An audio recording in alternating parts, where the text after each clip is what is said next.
All right, welcome to episode 2, where we look at the world and ask, what the hell is wrong with people?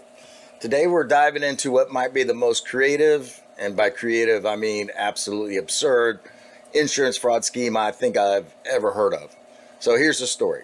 4 Los Angeles residents were recently arrested in what authorities have dubbed the Operation Bear Claw.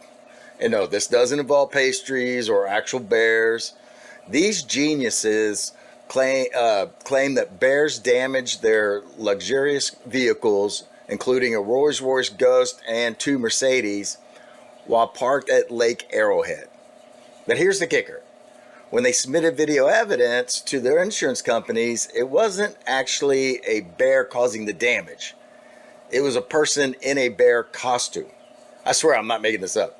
A human being put on a full bear costume, complete with metal tools shaped like claws, and filmed themselves trashing the inside of their vehicles to commit insurance fraud. That's what they did.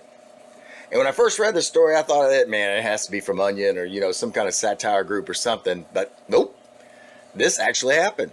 These 4 criminal masterminds, and I use the term loosely, managed to defraud insurance companies. Do you know how much they got away with? $142,000 before getting caught.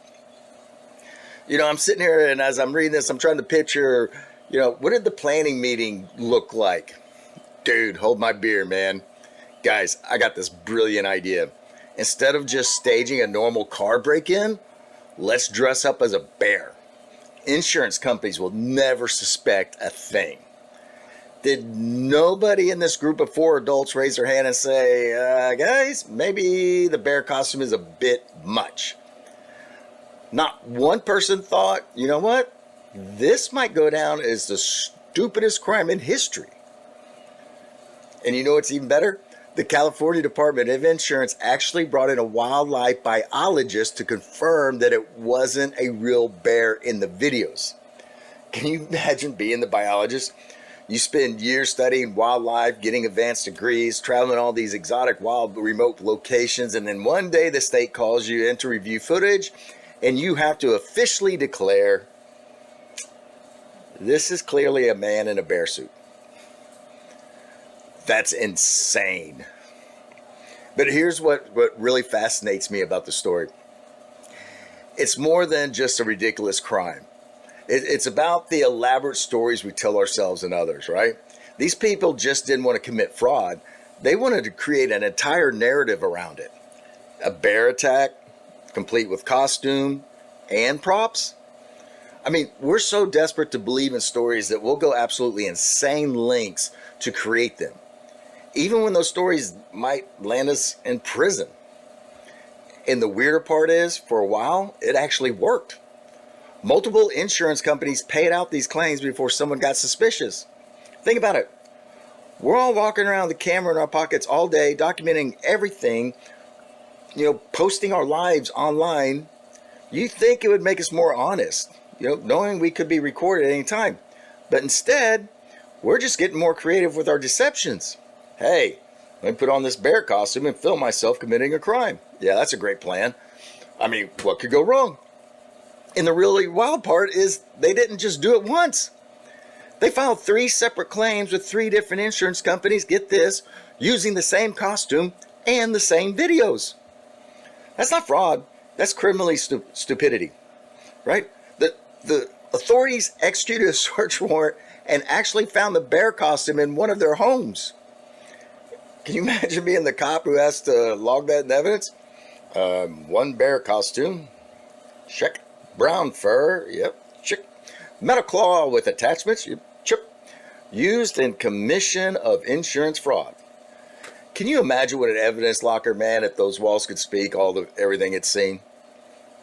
When I was growing up, criminals at least had the dignity to put some real effort into their crimes, right? Bank robbers, cat burglars, elaborate heist, right? That always seemed like there was an art to it or something. But this is what crime has come to. People in animal costumes vandalize their own property on camera. That's the crime. And this is what our society has devolved to. And let me tell you, the commitment to the bit is something else. They even added metal tools to simulate claw marks on leather seats. They really thought this through.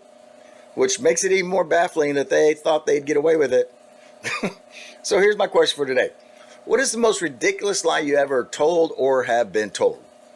Not looking for a confession of crimes here, but I want to know what elaborate stories people have tried to sell you over the years. Because there's one thing this bear costume caper teaches us, is that humans will go absolutely insane lengths to avoid telling the simple truth. And I kind of want to leave you with this. If you ever find yourself thinking, maybe I should put on a bear costume to commit insurance fraud, please, for the love of everything, call a friend, therapist, maybe even just take a nap. That's what I do. Things start going haywire, I just lay down and take a nap. That's the best thing I could think of. I mean, the world has enough problems without adding costume crime to the mix. All right, guys, that's all I got for today. Thanks for tuning in as we explore the weird and wonderful world that we live in. And remember to like, subscribe, restack, leave a comment with your thoughts down below, man. I sure would appreciate it. Helps the tribe, helps us all around. And until next time, I'll be back with some more strange things. Until then, stay crazy, my friends. Stay crazy.